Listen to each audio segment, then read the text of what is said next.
Hi everyone, this is Zay from Zay Aquatics. So yun, may nagtanong kung ano daw tong halaman na to.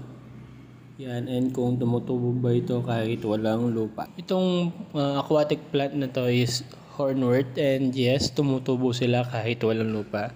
And sobrang bilis lang dumami nito basta may sunlight. Yan, mabilis lang dumami yan. So ito nga pala yung gagawin kong setup para sa mga hornwort. Diyan ako magpaparami ng hornwort na i-out ko sa TikTok shop. So kung anong isda lalagay ko dito hindi ko pa alam. And yan, may naligaw din dito na mga snails and itong guppy grass. Yan. Mabilis din dumami itong guppy grass. Yan. Mag-out din ako sa TikTok shop. Yan. So, yun lang muna for today's video. Baka platter rin yung ilagay ko dito. Paghihiwalayin ko lang yung male and female para pag may